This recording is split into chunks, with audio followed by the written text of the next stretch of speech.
All right, guys. How you guys doing today? It's another brand new day. We are going to start with Reno. And I know Reno granted an interview yesterday with Punch Reality platform. A lot social media don't scatter because of this interview with Reno. Go grant and waiting talk. I would like us to listen to this whole thing together. Then I'll now take you back to history concerning Reno and Peter Obi. On this particular episode, or rather video, Reno scatter Peter Obi, scatter Natasha Akpoti, praying praises on Tinubu and the Senate President Godswill Akpabio. You know, it destroyed Sowore. In fact, I would like you guys to listen to what Reno have to say, even how it belittled Nigerians as a whole.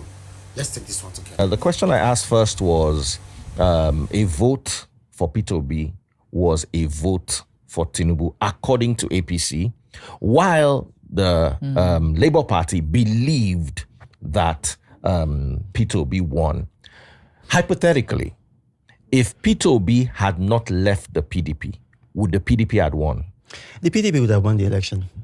Now, if Peter Obi goes back and runs under Waziri Atiku Abubakar, does the PDP stand a chance? Well, listen, Bola Ahmed Tinubu is not the kind of politician that you can defeat as an incumbent because he is so result-oriented. He's just so result-oriented. And so by the time you begin to see results, look, PDP governors have gathered and said that let the man continue. Am I lying? PDP governors, not APC governors, PDP governors. They are going to visit the president. Okay, this man, Peter Obi, who you talked about, gave an interview and was saying, fuel subsidy, I would not have, that which was a lie. I would have done it differently. I would not have done it the way the president did. And I released a video where Peter Obi was saying that I will remove fuel subsidy immediately. If you have not seen that video, go on my X timeline, go on my Facebook, you will see it there.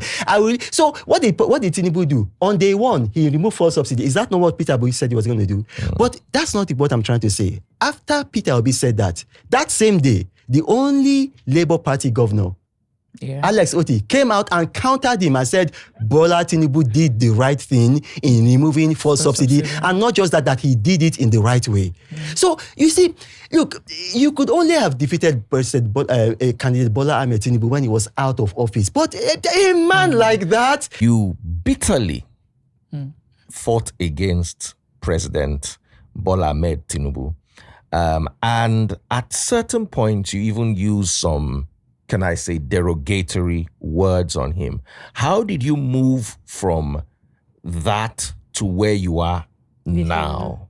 If you're looking at it, when this whole thing started, they were saying that Bola Tinubu did not go to Chicago State University, right? What did I do? I did not join them. I said I'm going to disgrace Bola Tinubu. So I went to Chicago State University myself. I went there, September 19, 2022. I remember. When I got there, they called me, they gave me evidence. First of all, they gave me physical evidence, photographic evidence, and then they also gave me eyewitness evidence. And then I came out and I said, no, leave this man. He attended Chicago State University. I called Waziri. I said he attended Chicago State University. I called all our people. Some people were saying, why is he has collected money from Tinubu? And then Arise said they were going to interview me.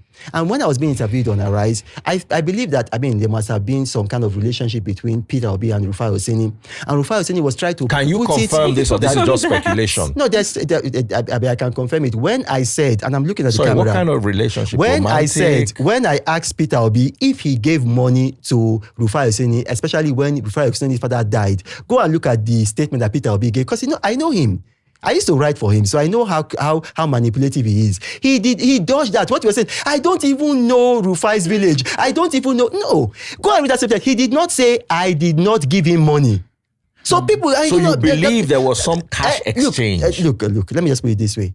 If Peter Obi did not give Rufai Oseni money, let him come out and say, I have never given Rufai Oseni money. But anyway, let me go back to what I'm saying.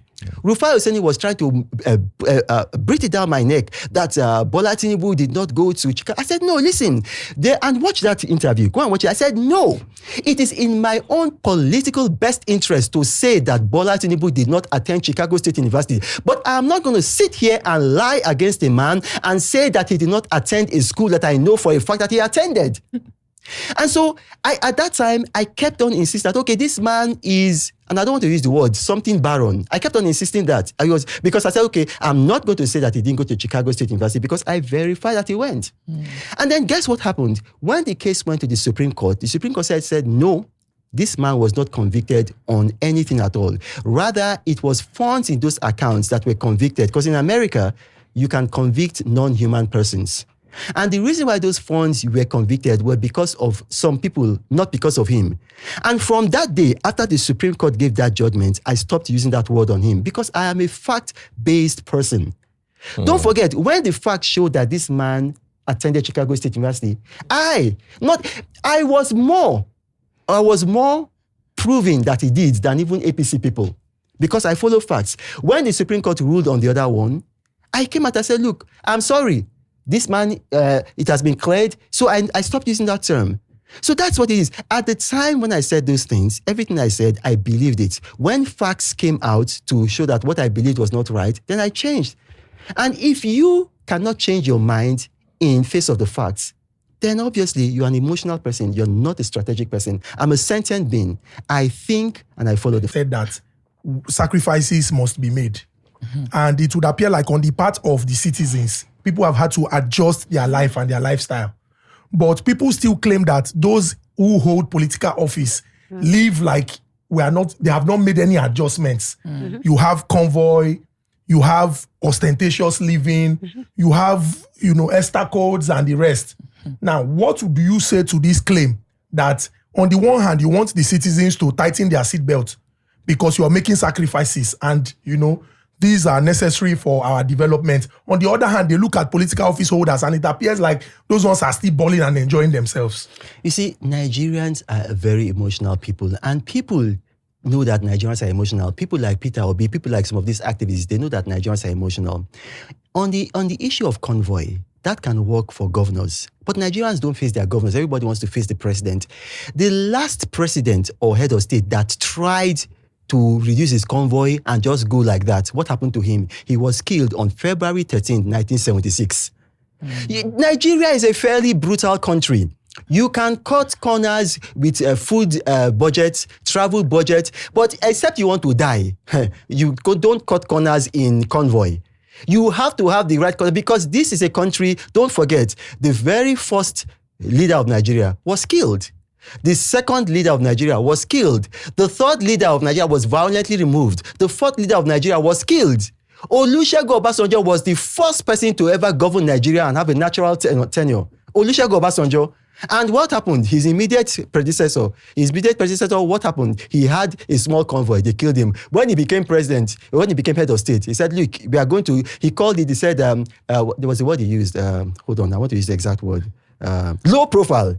He did low profile on every other thing except his convoy because he did not want to buy like his predecessor. But is that not an indictment on the president that he is afraid of his own people, that he will surround himself with security and the likes? And we spend so much on ensuring that there's security in the country, yet your convoy is longer than or almost as long as, and then you say that you are dealing with insecurity or you have solved the problem of insecurity. But yet, you are afraid that somebody might buy you. But that is I'm even surprised. I have to say that is a very silly thing to say. And the reason why it is silly and unintelligent to say that, and please don't, I'm very, very No, it's brutal. okay, it's okay. The reason why it is silly and unintelligent to say that is because a president is not killed by citizens. A president, historically in this country, is killed by the military. So if the military have convoys, if the military have heavy guns, if the military have all of that, are you, as a president, are you now going to wake up every day and then a soothsayer will now read all the minds of about 360,000 military men and tell you that, okay, they are all loyal? You cannot, there's no way.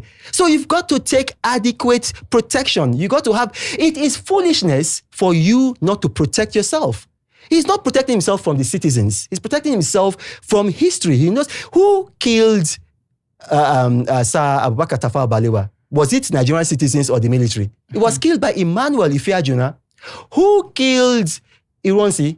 Was it Nigerian citizens? No, he was killed by mutineering soldiers at Ibadan. Even the other soldiers that were trying to protect him, a man called Colonel Adekunle Fajiri was saying that no, they told him, Colonel Adekunle Fajiri, look, we will make you head of state. The man said, no, you cannot, he's my guest, you cannot take me. Say, hey, you don't want to be head of state. They took him, they tied him. Now, the man, Gowon, when Gowon was going to Kampala, Uganda, do you know what Gowon said? Because Gowon, he was sensing that something might happen. He called, that time he was just a colonel. He called Colonel Joseph Garba. He said, look, if anything happens to me, it's on your conscience. And then he went. And when he went, they told him not to come back. Murtala Mohammed had become a head of state. And then Murtala Mohammed was there. What happened? He listened to people like you. Okay, I'm going to be nice. And then he was just driving by himself. And then his ADC. And then I think his driver. There were 4 of them in the car. And then what happened? At Ikoyi, some people, they dressed as if they were beggars. They came. They were soldiers led by Lieutenant Colonel Bukasuka Dinka and fired into the car. When they fired into the car, they went away. Murtala Mohammed was not even dead. He was not dead. And then his ADC made a noise. And somebody said, they never die, oh. And then they came back and finished the job. And you are now saying that do you want President Bola Ahmed Tinubu to be killed? No, but even in this your example now, aside from Abubakar Tafawa Balewa, the other persons that you have cited were military heads of states. So are you saying that the president is protecting himself against his own military and is the president and commander-in-chief of the armed forces? The president is not protecting himself against his own military. He's protecting himself against people that might be disloyal in the military because of our history. The best predictor of future events is past events. So please, let us be factual here. Don't come with emotions. In the past, this has happened not once, not twice, not thrice, not 4 times, not 5 times. Look, do you know why, what's his name, General Babangida just said, okay, I'm going to step aside? There were people telling him openly, we are going to kill you. Go back and read his testimony. And I said, okay, but I'm going to step aside. So you have to understand that this is a country that is not a natural country. It was cobbled together by the British. It's cobbled together. There are people in this country that want a separate country. There are people in this country that want a Sharia country. There are people in this country that want a progressive country. There are people in this country that want something else. As a president, you are trying to manage all these people. And the law, the Federal Character Commission law is that when you're recruiting into the Nigerian army, you must take people from every state. Look, when we were in government, President Jonathan said something. He said, members of Boko Haram are in the military. In the military. What are you going to do? Are you going to drive them away? That's why I said something, I don't know if people will remember. I said, look, I was trying to appeal to, I said, look, if anybody is in the military and he is sympathetic to Boko Haram, or maybe you're not in the military, you're in the civil service, I said, look at what happened in Ireland. They had the Irish Republican Army. And then they spent 100 years fighting. They did not get anywhere. But then they formed a party. They called it Sinn Féin. And when they formed the party, within 7 years or 8 years, or I think it was between 7 and 10 years, they were the government of Ireland. So I said, stop doing Boko Haram. Go and form a political party. Convince people that, look, if you look at where all the countries where you have Islamic governments, there are more honest, there's less corruption. Maybe people will vote for you. You win one local government in Borno, you win governorship in Yobe, then that is a better way to go than fighting.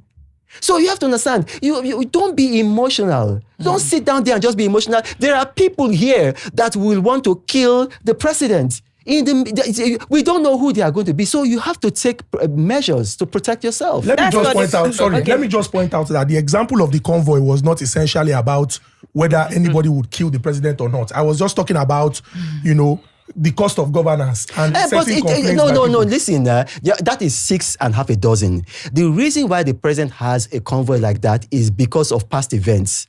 The president, in other things whereby he is less vulnerable, he has taken action. What happened? He said he's not going to travel abroad with more than 5 people, or is it 9 people for him and then 5 for the vice president? I can't remember the exact figures, but he's cut it down. Before, it used to be very large. Before, you used to read about a Nigerian president going about with 400 people. This man cut it down. He said 9. And if anybody tries it, he's going to sack the person. He said his ministers can only travel with 2 people. So those are areas that, you can cut it without being vulnerable. If you look at the travel budget of the president, you compare it to General Buhari's government, you compare it to even our government, it has reduced. People cite the residence of the vice president. They say it costs a lot of money. It's because, like I said, Nigerians don't read. We don't read. A lot of us, we are just very emotional people. I know people who are empty. You said something about Peter Obi. You said he gave out some contracts and left some money in the bank. And just as Obama was coming in, he did not leave some money in the bank. He left some money in a bank in which he had 10% shares. Okay. The money was equivalent to about $20 million. As at that year, when he left, 2014, the S&P 500 was delivering 23%. So that means because that's what banks do typically, they will invest that money in the S&P 500. So 23% of $20 million would have been about $5 billion. Out of that $5 billion, 10%, because he had 10% shares in that bank, will come to his own pocket. If he had tried that in any other country, he will be in prison today. But because it's Nigeria, if Bola Ahmed Tinubu had done that in Lagos, you, Daddy Freeze, you, what did they call him? Whose husband did they call him? Husband material. You, husband material. You will go to the streets. You will do, but because it is Peter Obi, you people allow it. Look, I can give you the account number. I can give you the account number in the bank. What I was trying to ask, I only cited the Peter Obi incident that you raised as an example for him leaving money in a bank, whatever bank it was. He left the money, but as soon as... Say it. He left money in his own bank. I am sitting down here, I spoke in my language, Shakiri. If I'm lying, let him take me to court. He put money in his own bank. Lies and all of these things. What happened? I said, okay, I bought a ticket. I came to Nigeria. You bought your own ticket? I bought a ticket, first class ticket, British Airways. Your own money? Yes, I said, because I don't want to go and meet someone like Natasha in business class or economy. They will not see that I sexually assaulted them. They lie against me. So I bought a first class ticket so that I'm going to be either alone or I won't have any neighbor. I've never met this woman. She woke up one day and said I sexually assaulted her. So I have to protect myself. I bought a first class ticket and I came. From the airport, I went to the hotel, took a shower, and then I arranged for a drone, to buy a drone, I arranged for people, and then I went there. I said, TVC, some other, the nation, some other, I said, no, I don't want you people, go. You people are Bola Tinubu people, don't come. So Arise, I said, hey, you can come because everybody knows you people, you don't like Bola Tinubu. Premium Times, I said, come. Vanguard, I said, Obi Paper, come. Which leadership, help me, which other? No Sahara reporters. I said everybody can come. Sahara reporters did not apply. I said even members of the public can come. Do you know there were members of the public there? I paid for vehicles with my own money. How many vehicles did we go with? 5 vehicles, I paid for them. I paid for security, plainclothes security. I said, come. You people said I was lying. Okay, we went. We drove. The mileage read 20 kilometers, but the milestone read 19.5. So I said, no, even though the mileage is saying 20 kilometers, let us even go with this one that says 19.5. And I said, now, fly the drone. They flew the drone. When they flew the drone, at the end of the day, they found that it was over 30 kilometers. If anybody has given me money to come to Nigeria to prove this thing, speak now or forever remain silent. Tasha and Akpabio, what is your honest to God? I know you to be a man of God because we've had several interactions on and offline regarding Christianity, scripture and all that. As a man of God, which I believe you to be, what is your honest to God take on the Natasha Akpabio situation? Honestly speaking, it's impossible to say. I don't know. And anybody that tells you that they know will be lying. I don't believe her because she lied against me. The same scenario. She lied against me. I've never met her before. And I tell you why I travel first class all the time. The time I came to see, not when I came to see President Tinubu, but when I came to see Malam Nuhu Ribadu, I think that was September of 2023. Was it September 2023? Yeah, I flew first class, British Airways. She was in business class. And because first class, they seclude you. You're just like, in fact, you're just in a hotel, you fight like on British Airways. And then it was only when I came out, and then I remember when I saw her, what did I do? I called you, Daddy Freeze, remember?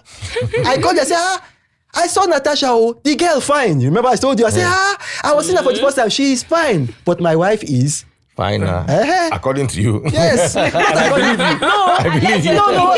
The photos are there. My wife is a beauty queen. I am not ashamed of it. I love my wife. If you look at the timelines, the time when she said that this man allegedly assaulted her with her husband standing a few feet behind her, afterwards, she had traveled with the man. She had eulogized the man on X. You can go and read it. She had eulogized the man on X.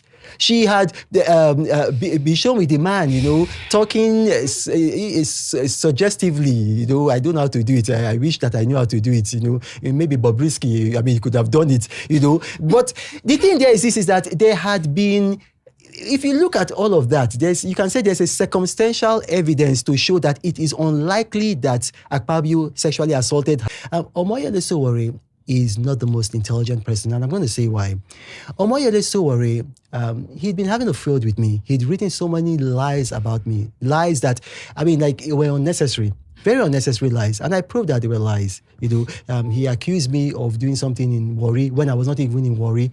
I was not even physically there. And I sent evidence to him and all of that. He would not even remove the story. He'd written, there are so many lies about me.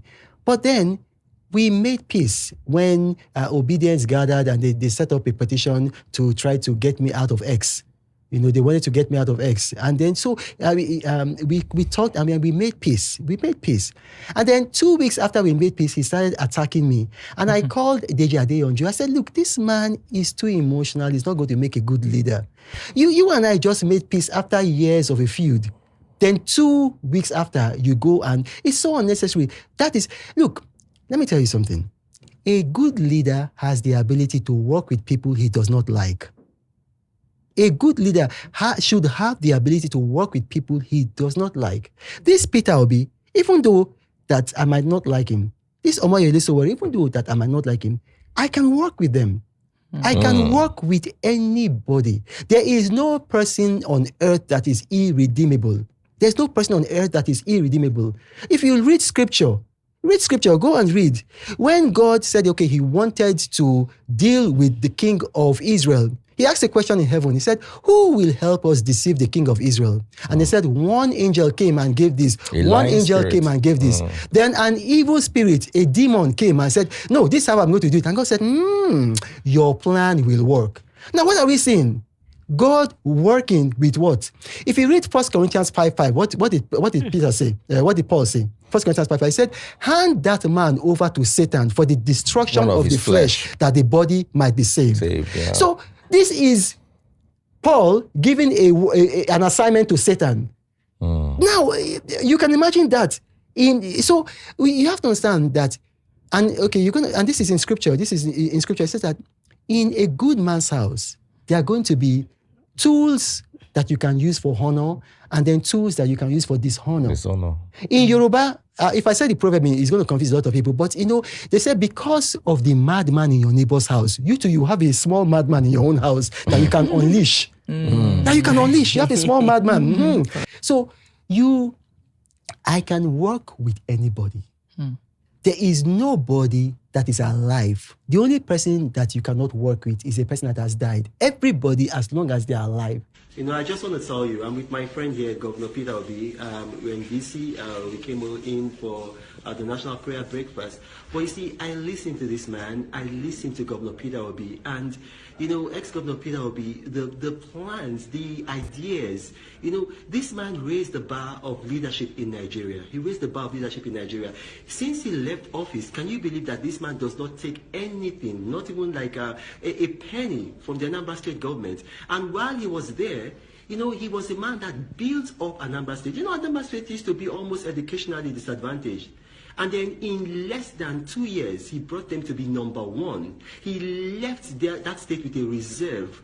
Look, we need people like this. I'm so proud of Governor Obi. I listened to him today and, I was taught, do we have fellows like this in Nigeria? I'm very proud of this man. Look at everything that he has touched. He made money for himself in the private sector. He made money for Anambra State in government. Anambra State doesn't borrow money. Are you aware of that? These bailout funds that the current administration is giving states, Anambra State, he left enough for Anambra State. I'm very proud of this man. Governor Obi, please just say something to my followers, to my fans. Thank you. all of you, all I'm saying is that we have no other country except Nigeria. We must work hard to build it. We must build it. It's our country. We cannot bequeath our children and those coming after us anarchy. We will befit them a better country. Now you heard it. God bless you. Talk to you guys later. I would prefer to have the best president, the best president of Nigerian origin. And if you ask me, if you're going to ask me, who do I think will make the best president, I would say, and it's going to upset a lot of people, but I would say Peter Obi. Peter Obi will be an absolutely fabulous president. If Peter Obi were president of Nigeria, Nigeria would be like Dubai in a matter of years. But now,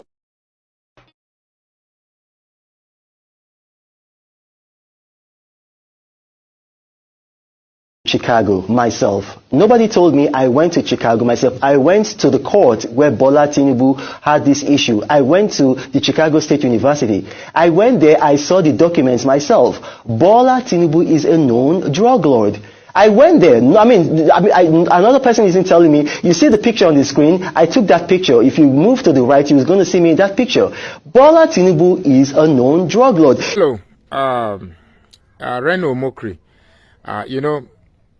Several times that I've made video with your regard, I had always been comical, trying to make fun and jokes about the issue. I recall the very first video I made when I referred to you as Higo, trying to make a simple caricature analogy with your name. Now, I still maintain I hate coming to social media to make ridicule of my brothers. You're from Delta State. I understand you are Isoko. I'm an Urobo man. We are brother.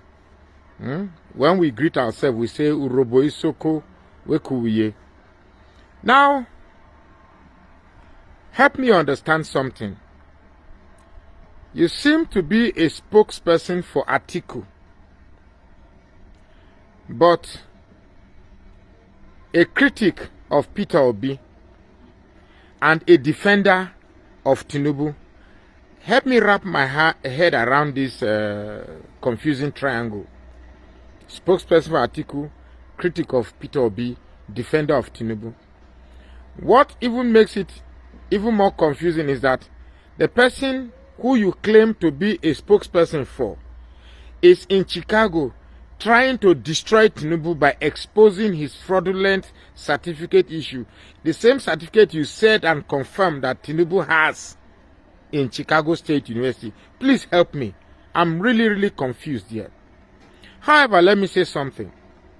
I've come to realize that people like you, Reno, are the very people I've spoken about severally on social media. You see, once a southern man is equipped with Western education, he thinks being politically correct makes him more intellectually endowed than people he perceived less qualified. And the way we do that is by attacking our own. Peter Obi is your brother. That's regionally speaking, he's your brother. But for some reason, you have chosen to play yourself as one who has a better intellectual perspective to these issues that are in front of us. And that's not true. The truth is that you are trying to pitch your expectations in both places.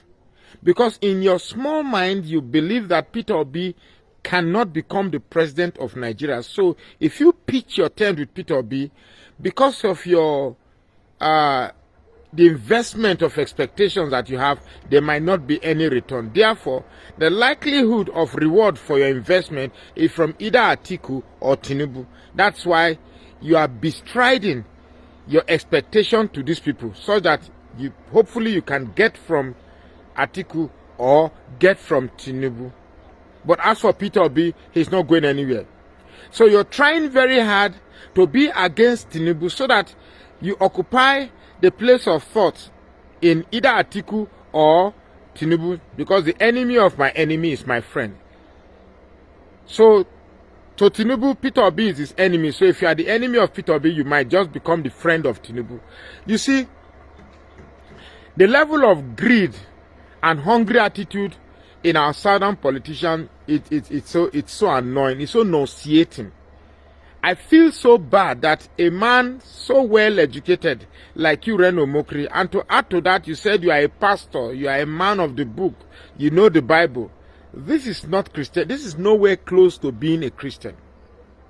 My name is Magnus Oraka. I may not have enjoyed some political spoils like you have, but the truth is that when you have a clear conscience and contented with the little you have, you tend to see things clearly.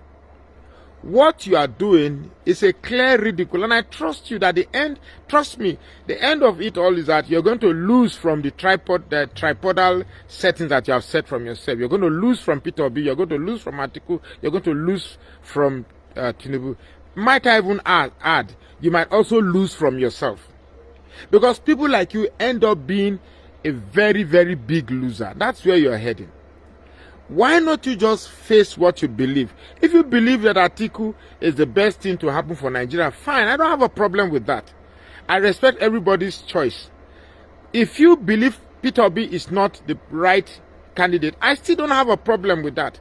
But your fixation on Peter Obi is becoming chronic. It's becoming more like an incurable disease. And one is lost as to why the hatred is coming from. Could it where the hatred is coming from? Could it be that the hatred is born from your previous hate for the Igbos? I don't know, because I'm yet to see that. But I still fail to see why a good man like Peter Obi will not resonate to you as a man of candor based on your intellectual input. I find I'm lost. Help me. So, but the truth is that what I can only deduce from the little that I can add up is that you are investing your expectations. You are investing your expectation by talking in pretext that you support this and support that. So, if you are a supporter of Atiku, and Atiku is in Chicago trying to look for certificates that will destroy Tinubu, and you are defending Tinubu that the certificate that Atiku is looking for in Chicago is correct, tell me something. Because attempting to wrap my head around it is getting me even more confused. So I suggest that Reno Omokri, you go back and sit back and recalibrate your thought process, because clearly I think you have exchanged your intestines with your brains, and therefore you are thinking more with your stomach, and therefore at the end of the day you only just become a sore loser, which I think that's the road you are going to, and that's the journey and destination you are heading. My name is Magnus Oraka, and I say please follow this page and share this post now. Reno Omokri, as I was told, said that he has evidence even from the NIA to show that I was holding meetings with Buhari and the rest of them. Why is it so difficult to put out the evidence? If I have evidence against Reno Omokri, for instance, when Reno Omokri went and stole the identity of somebody known as Wendes Simlin, I met the mother. I interviewed her. I put it out. That's the evidence. And the woman said, yes, Reno Omokri is an identity thief. When Reno Omokri sent soldiers to the mother's house to eject somebody from their house in Warri or so, I got the information, I put it out on Sahara Reporters. In fact, it led to him being fired by Jonathan, because most people did not know that Reno Omokri did not complete his tenure with Jonathan. Jonathan fired him towards the election because of a lot of criminal activities he was engaging in. Reno Omokri claims to be an Amazon bestseller. Can you just find out how many books he's selling? What's the name of the book? So I'm not personalizing it. I'm just telling you that I am an evidence-based person. If you say so, look, there's no need engaging in emotional conversations. But you know, all the political leaders in this country have their own supporters. Even if you look today, there are people who still support Abacha. You know, Babangida has his supporters. Jonathan has his supporters. So once in a while, when they miss the past, the terrible past, they organize what I call a pity party, so that they can pity themselves, you know. the thing that Reno Omokri did not tell you is that he wouldn't have had the job he had with Jonathan, the money he made, whatever he benefited, had we not fought for Jonathan to become president when Joe was sick. I'm not surprised. That's why I attached that references. I recapitulated on those videos for you to balance it all. What's your take? Put it on the comment section. This is NAIJA Watch Media. Join us every day, 7 p.m. Nigerian time. Let's continue to talk about things that's affecting you and I.